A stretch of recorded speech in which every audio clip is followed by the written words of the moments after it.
It's a celebration of America's freedom. Welcome to the Marc Scaringi Show. The Marc Scaringi Show is your place for a weekly discussion on making America great again. The important political and legal issues of the day, a celebration of the Constitution, and traditional American values. Marc is a practicing attorney, a former senatorial candidate, a Donald J. Trump-endorsed delegate, and a defender of the Constitution. His goal? To put America first. And now, celebrating America's freedoms, here's attorney Marc Scaringi. Good afternoon and welcome to the Marc Scaringi Show. This is your place on the dial for constitutional conservatism. This is where we talk about the important political and legal issues of the day from the perspective of putting America first.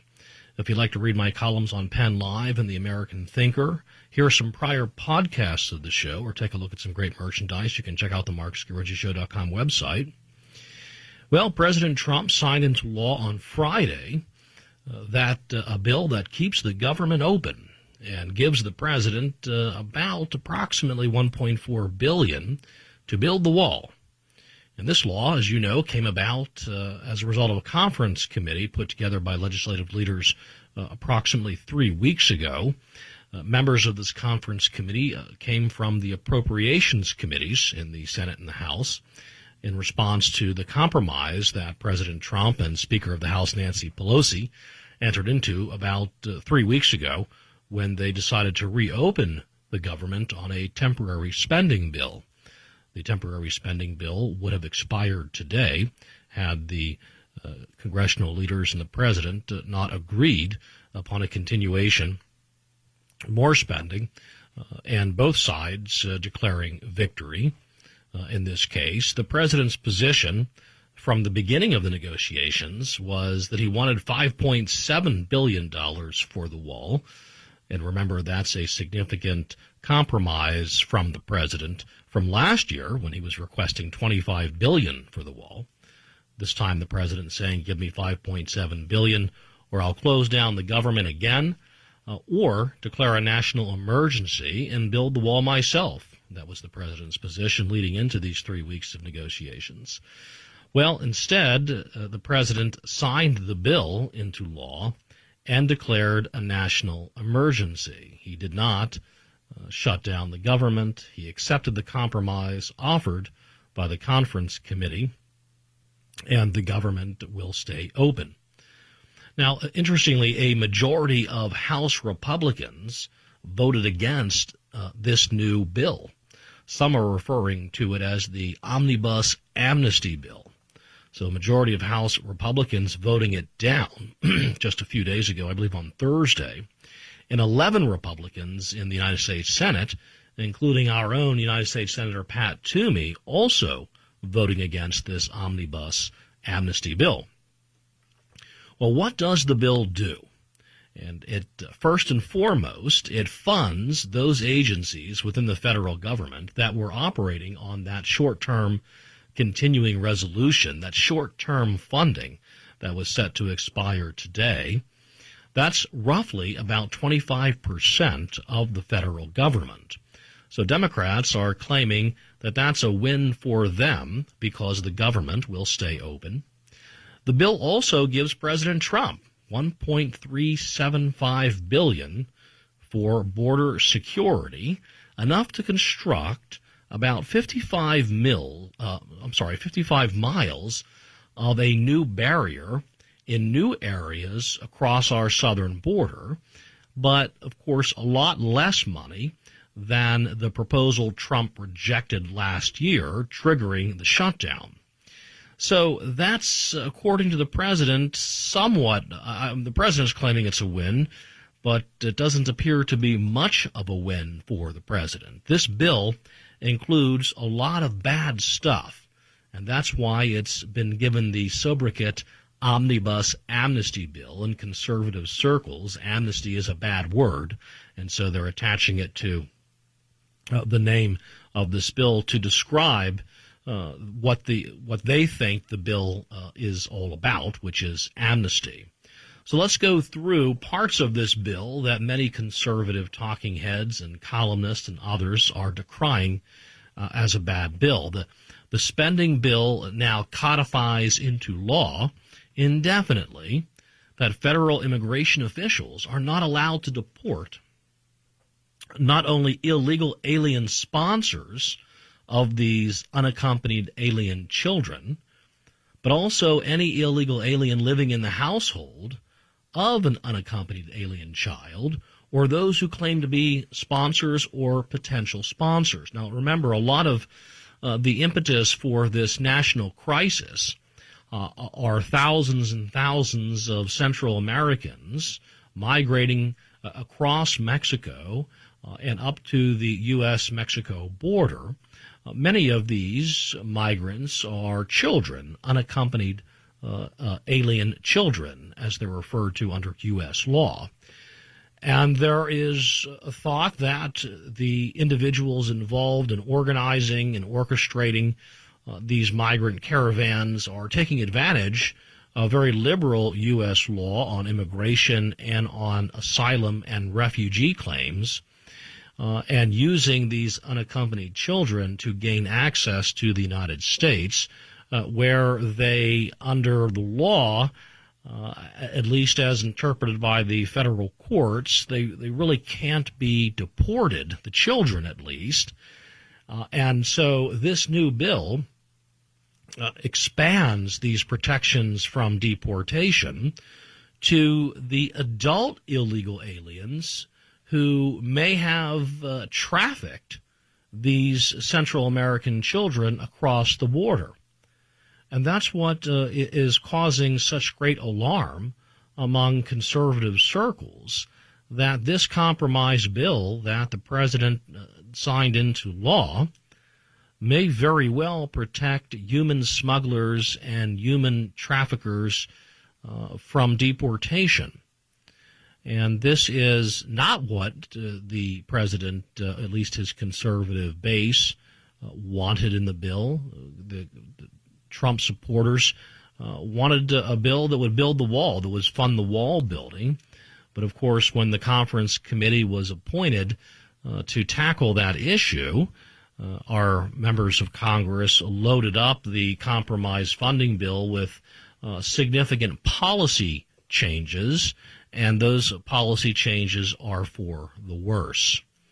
So now we have Mexican and Central American children will, even more than they have in the past, be used as human and legal shields to confer amnesty upon their family, those living in their households, sponsors or even potential sponsors, all of whom may be illegal aliens but are now protected from deportation because of their relationship to an unaccompanied alien child.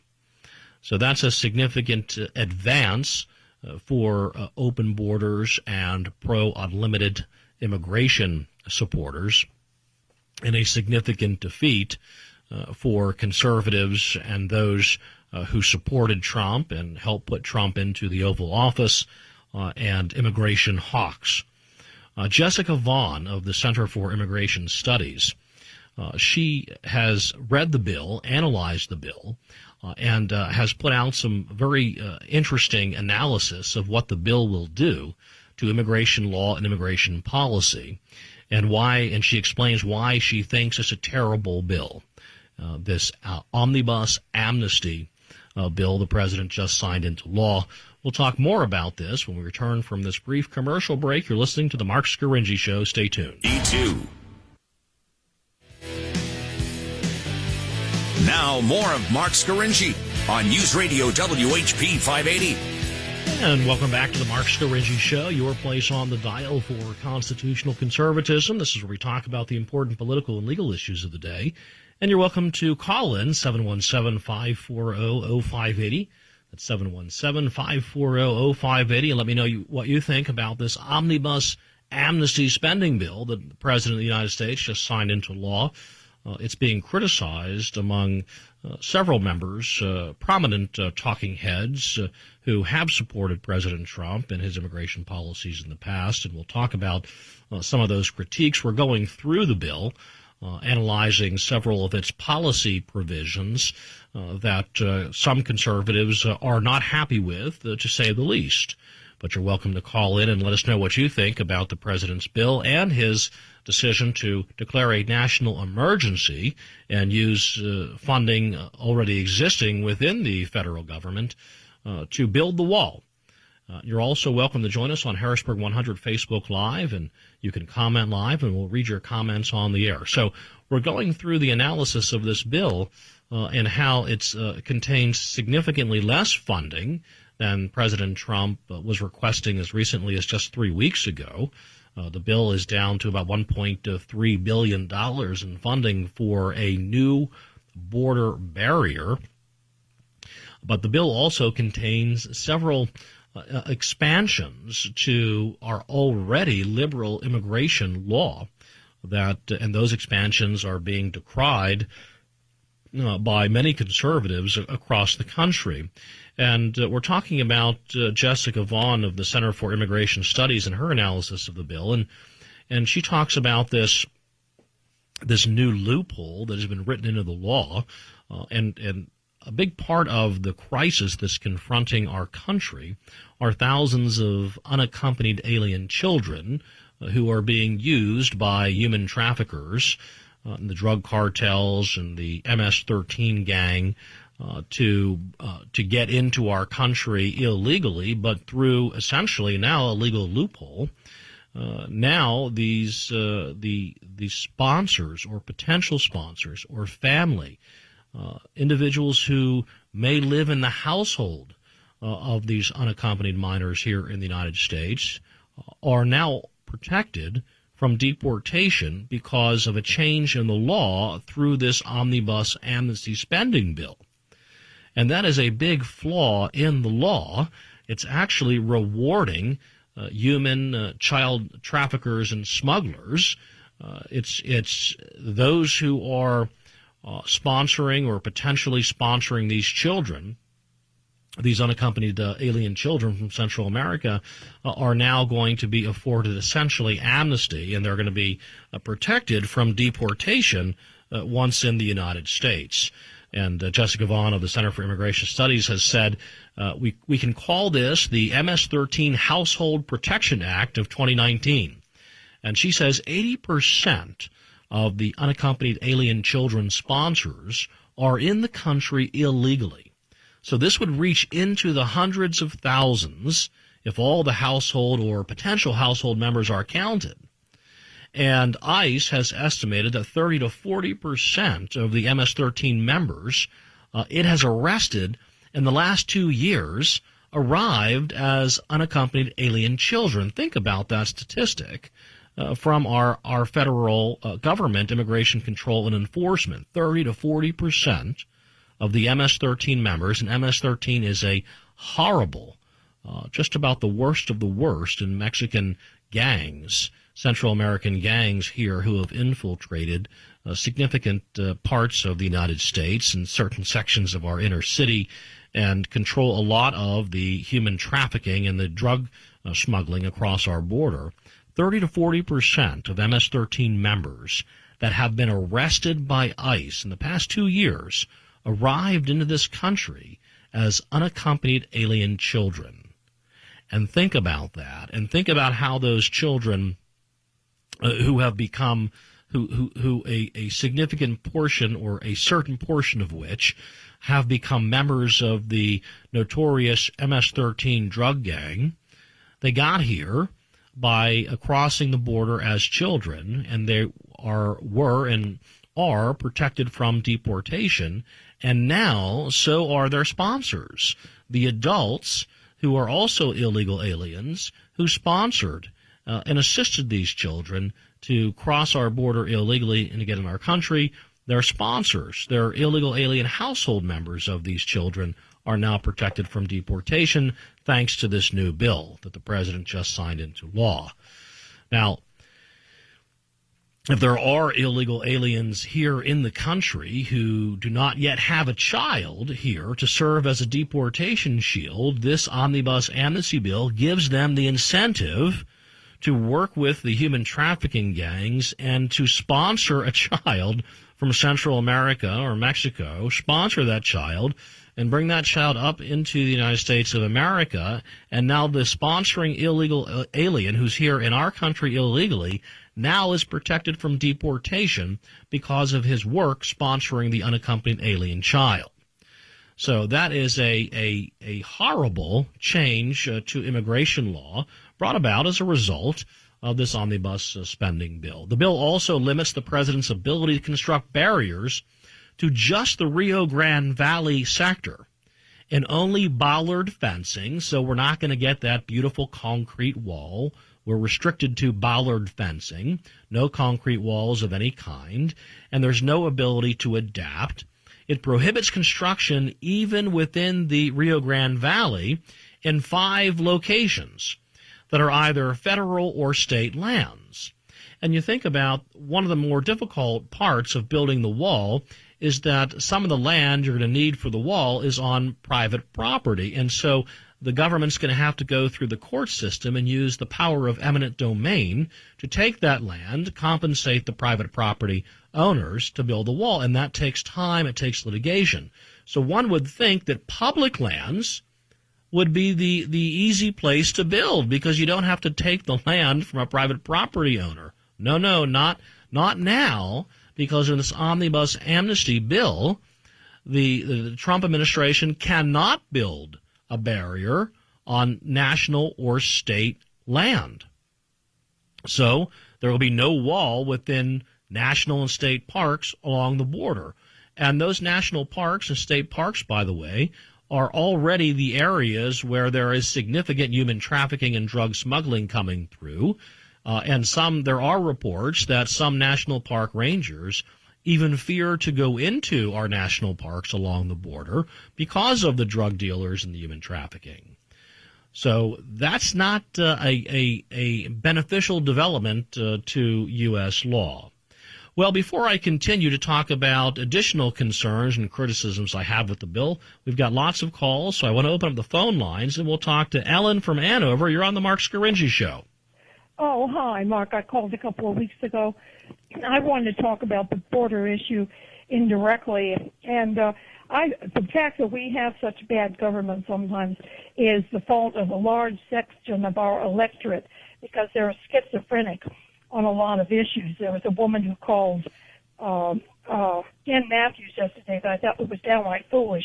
She was complaining that the president hadn't fulfilled his promises and complaining that he somehow did not have a magic wand. So our electorate seems to prefer the divided government, and also they complain that the president is a dictator, and yet they seem to want one. Well, Ellen, tell me what you think about the president's decision to sign this omnibus spending bill. Are you in favor of the president's decision, or are you against it? I don't think he had much choice. And as far as the provisions you mentioned, I'm not a lawyer, of course, but I don't see why the whole thing couldn't be appealed, and the things that he doesn't like re-litigated, so to speak.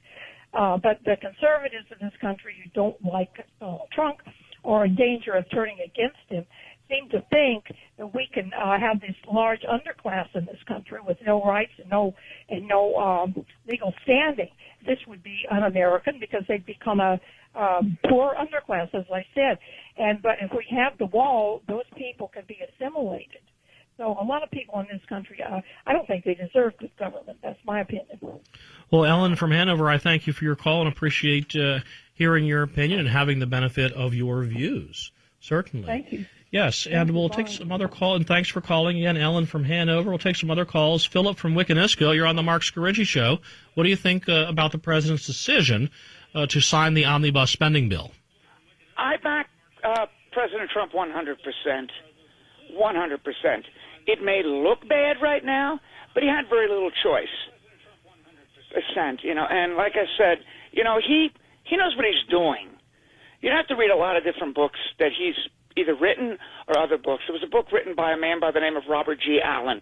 It's called his is called The Art of the Deal. This one is called Well, let me ask you this, Philip. Do you think that the president could have rejected this proposal and shut the government down again to put the pressure on the Democrats in Congress? No.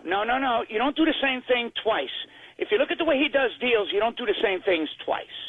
Okay. You know, you have to make it a win-win scenario. You have to make it appear. He knows what he's doing. He shamed him during that address he gave because I was worried he was going to be blindsided. I one time said that I thought President Trump was going to be blindsided, and all of a sudden I discovered he just walks right in there and makes fools of these people. You're referring... He'll do it again. The wall will be built. You even heard him sing-songing what he said. He said, yeah, it's going to go to the First Circuit Court, Ninth Circuit Court, where it always does, he said. He said, and then it'll go to another one, of where it always does, of course. Then it'll get to the Supreme Court, and I'll probably won.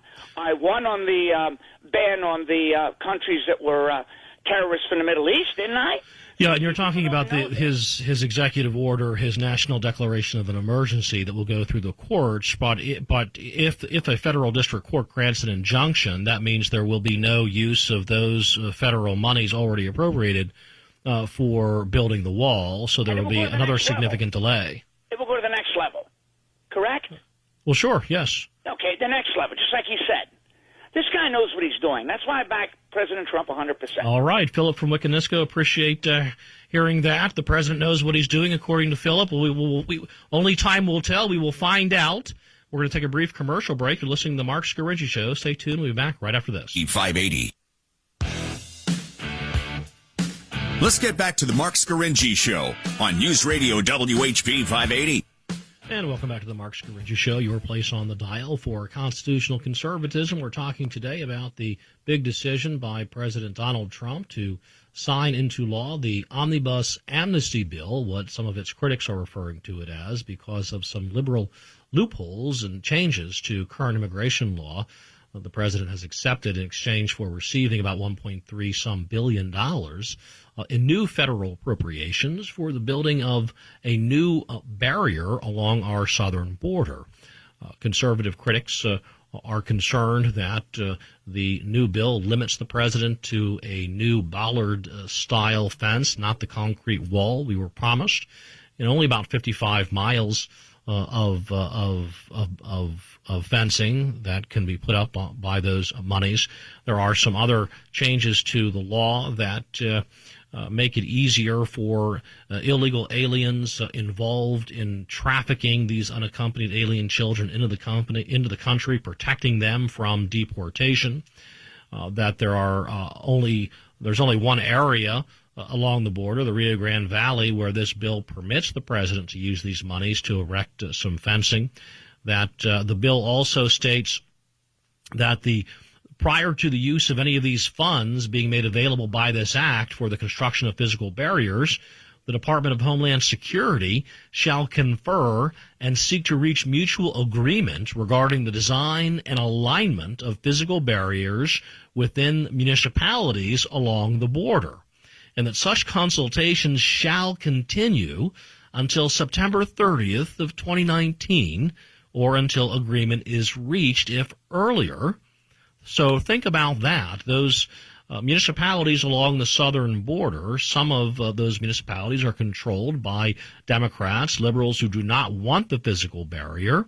This bill forces the president and the Department of Homeland Security to confer with them from now until September 30th if those municipal leaders are in opposition to the president's wall. The president has to talk with them for many months, during which the president cannot use the money to build the wall.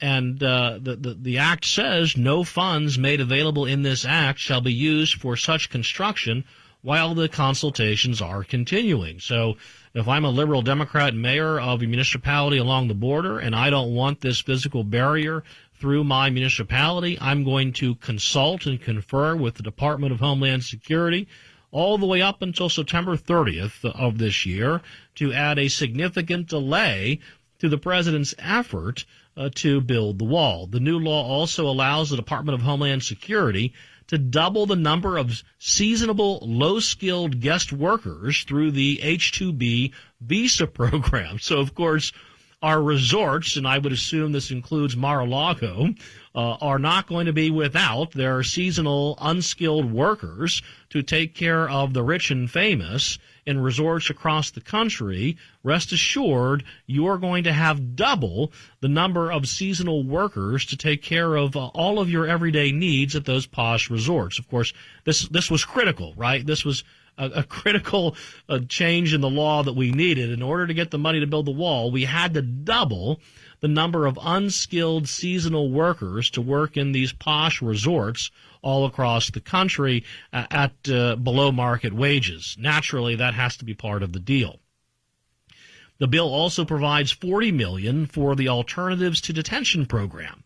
Now, what this does, this program moves asylum seekers, and of course the overwhelming majority of Central Americans on these migrant caravans, probably 99.9999%, are making false asylum claims. Nevertheless, those who are here under asylum claims will be moved into the interior of our country through the Alternatives to Detention program, and it gets a shot in the arm, another $40 million to do that. Now, once they move the asylum seekers into the interior of the country, then essentially they are ultimately released and they're never to be heard from again. They become part of what Ellen from Hanover was talking about, kind of a permanent underclass of non-citizens who are residing and working in our country. The bill also reduces the number of detention beds used by ICE to detain criminal aliens. And that's designed by our liberal Democratic friends in Congress so that as soon as ICE hits the maximum number of beds, they'll have to release these illegal aliens into the country. Well, there are lots of criticisms with this Omnibus Amnesty Bill. I'm very critical of it. Other conservatives, Ann Coulter being one of them, highly outspoken. Let's hear from more of our callers to the Marc Scaringi Show. We'll open up the phone lines again. Here's Jim from New Holland. You're on the Marc Scaringi Show. What do you think about the Omnibus Amnesty Bill? Hey, Mark, it's Jim from up in New Holland area. I wanted to do one thing here. Most of us out here know what that dang bill is. Now, you had mentioned something about having the government be shut down again. Those Democrats, Pelosi's not going to give them another dollar for anything. Shutting the government down, all the news media is going to be look bad for Trump. And I think we got to be careful right here a little bit. Is we got a good man running this country. If we're going to get like the other national news media, condemn, we don't want to get in that field. And I feel very strongly about that. I think Trump knows what he's doing. Let's be a little patient here. I don't like that bill either. I don't like it at all. But let's be a little patient. He did declare a national emergency, and I believe his plan was exactly what he just did. Not to shut the government down, but declare a national emergency. Yeah, and I'm glad that he declared the national emergency, and I've written a column on this on Penn Live and the American Thinker that he should have declared a national emergency about 2 years ago, maybe on day one of being sworn into the office of the presidency.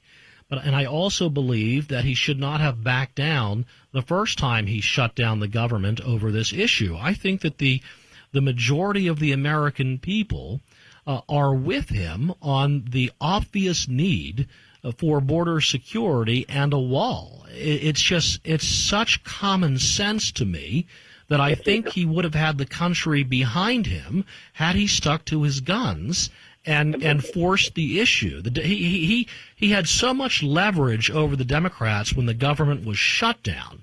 The Democrats in Congress, they live for government. It's the most important thing in their lives is government and government programs and government agencies and all those wonderful, beautiful government workers who all vote Democrat.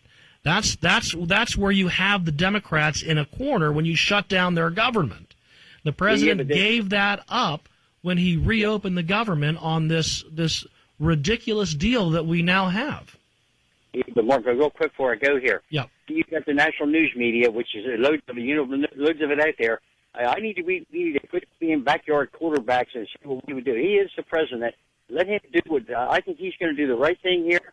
I advise all you conservatives out there, don't start falling in. You want to put another Democrat back there to run this country? It'll be worse than it is now. That's all I have to say. Have a good day. All right, Jim from New Holland.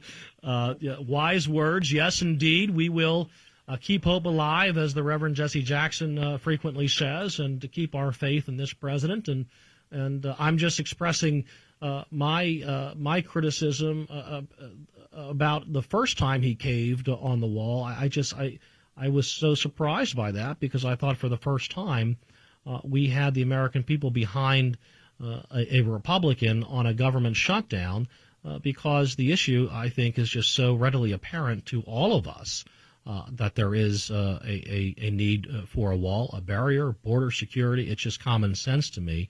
And the Democrats' position, Nancy Pelosi stated, you will not get $1 for a wall, was just so obviously irrational and just so obviously extreme that I think the majority of the people would have been with the president had he kept that government shut down. And I knew this would happen when he caved. And now we have an Omnibus Amnesty Bill that's going to facilitate and protect human traffickers, additional unaccompanied alien children, and their smugglers will come through. They'll be protected from deportation. The bill only funds about 55 miles. Restricts it to the Rio Grande Valley. It can't go through federal or state lands, where a big part of the problem is, and the list goes on and on. We've got time for a quick call before we take a break. Mel from Perry County, you're on the Marc Scaringi Show.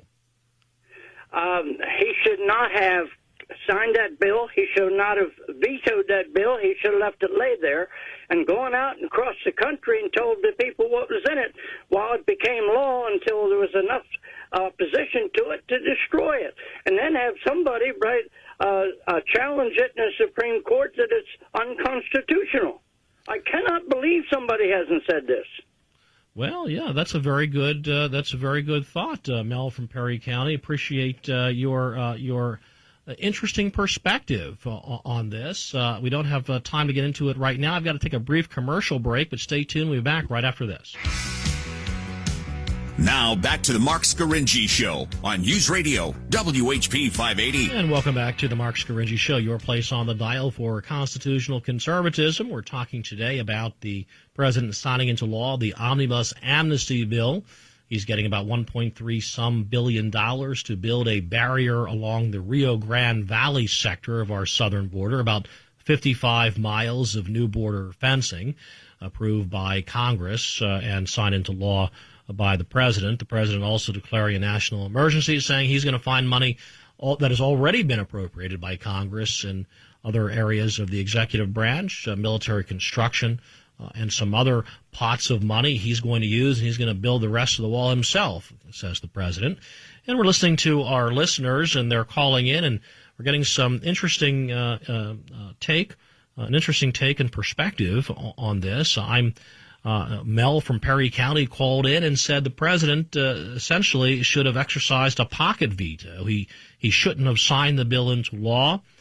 Just let it sit there, and as long as Congress is in session, the bill becomes law, even though the president didn't sign it into law, and then the president should challenge the constitutionality of that bill in the courts, while at the same time declaring his national emergency and building the wall the way he wants it and where he wants to build it. Interesting constitutional legal analysis by Mel from Perry County, where they've got all the smarts up there in Perry County. That's an interesting way to look at the situation, and I'll have to do some thinking about that to kind of think through the ramifications. I think, however, really that if the president would have exercised a pocket veto in that way and then challenged the bill, it probably would have come down to what the courts refer to as a political question, and they would have punted and not decided the issue, which could be the way the courts treat the House. The Democrats in the House are threatening to file a lawsuit against the president and the executive branch regarding the National Emergency Act to try to stop him from using those monies. That really is probably a political question that the courts historically do not get involved in and don't interfere. Let's see what the courts say. Of course, when we have a federal judiciary that is comprised of activist liberal judges, they will get involved when their involvement facilitates their particular political view on any given issue, particularly on one that is as charged as immigration is. And the president is already forecasting he's going to lose in the federal district court. He's going to lose in the Ninth Circuit Court of Appeals, and then he'll win in the United States Supreme Court. So he's predicting the decision of all three courts that will examine the lawsuits that will certainly come pouring in. The governor of California, Governor Newsom, has already declared that the state of California will shortly be filing a lawsuit against the administration, against President Trump, to stop the use of these monies in the executive branch to build the wall, essentially to put a halt to this declaration of national emergency. So we'll see how Democrats in the House are talking about the House of Representatives filing suit as well. We'll see how those lawsuits developed after they're filed. We'll take some more calls. We have Joe from Pembroke. You're on the Marc Scaringi Show. Thanks for being so patient and waiting for so long for us to get you on. What do you think about the president's decision to sign this bill? Pleasure, Mark. I don't mind waiting at all. Your show is very interesting. Yeah, I think you already explained. I was thinking about executive privilege and executive power. The pocket veto, I recall when the Libertarians were running for president, the former governor of North Carolina was asked, how would you stop this and that and everything else? And he said, well, I would just certainly use the veto. He would veto everything. And I understand, and I guess those ramifications are extremely interesting. I'd like to hear your take on that, even though you did explain it. But how far can executive privilege go? And thank you very much, sir. It's a pleasure talking to you. Well, thanks, Joe from Pembroke. Appreciate you listening to the show and being so patient while we get you on. Yeah, and and Mel from Perry County brought up that issue, and it really is an intriguing issue to raise. Had the president simply not signed the bill into law, the president has 10 days to take action on a bill that once it's presented to him. If he does not take action during a period of time when Congress is adjourned, that is a pocket veto and the bill does not become law. If he does not take action within those 10 days when Congress is in session, the reverse happens and the bill becomes law. And I think what Mel from Perry County is saying, let the bill become law absent his signature. Thus, he can then go into court and challenge the law, the omnibus spending bill. And like I was saying, I think that would probably come down to a political question. Likely the courts would punt, and so we probably wouldn't get a judicial decision on that. But you never know. A court could very well take that up. The omnibus spending bill, though, is now in effect. The president has also declared his national emergency. The governor of California has threatened to sue. The Democratic-controlled House of Representatives in Washington, D.C. will likely sue as well. A lot of conservatives are not happy with the president's decision. There are Ann Coulter is leading the charge. There are others who are expressing great displeasure that the president decided to sign this bill. If you watch the president's news conference in the Rose Garden, I know some of our callers who called in said the president did a terrific job in the Rose Garden. I'm not so sure he did. When he was confronted by Jim Acosta, as he pretty much regularly is, and then by another reporter. I didn't quite catch the second reporter's name, but confronted on the issue of statistics and the liberal media challenging the president and questioning and confronting him, saying, give us the statistics that back up your claim that this is a national emergency, illegal border crossings and crime and violence on the border. The president's first reaction was great. It was a strong, visceral reaction, citing the fact that just when he was down on the border in El Paso just days or a week ago, there was a significant eruption of gun violence and 26 people were killed, just a very short distance from where the president was, of course, on the Mexican border. And I thought that was terrific. But on the issue of statistics, the president was kind of all over the place, and he really needs his advisors to sit him down and drill down these statistics and the flaws that we have in compiling these statistics. He really ought to read Ann Coulter's book, Adios America, to discover that the federal government does not keep track of the number of illegal aliens in our country. There is no central repository or government agency that is charged with that task. So we only know about the number of illegal aliens in our country through guesswork, through compiling some statistics that we do have. And actually, to the president's credit, he did talk about and he did cite in the federal prison system, where we do actually know each and every guest of our federal prison system. We do know their citizenship status because they're sitting in a cell, and we've got a lot of time and a lot of resources to figure out from where it is that they came. And the president was citing that the huge number, the greatest percentage of inmates in our federal system are illegal aliens. And that's something that the president should be talking about all the time, and he really ought to have bullet points where he can go through and explain, first of all, how difficult it is for the government to truly know the number of illegal aliens.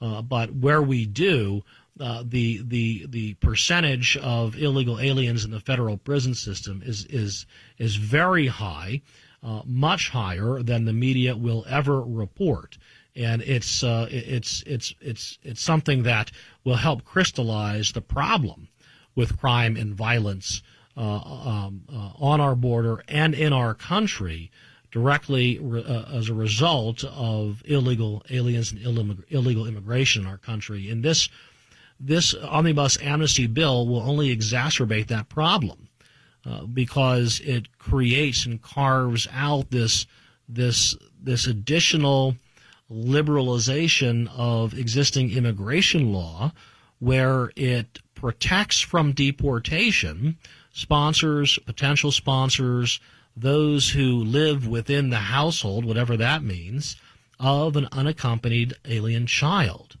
So those individuals, some of whom may have been involved in assisting that child cross through Mexico and into the U.S. illegally. Some of these children are 16, 15, 14, 12, 13 years old. Certainly they have adults who are helping essentially smuggle them into the country. Those adults are now protected from deportation. A significant percentage of these unaccompanied alien children end up as members of the MS-13 drug and human trafficking gang that's probably the worst, the most vicious gang in our country today. And we have just helped their enrollment.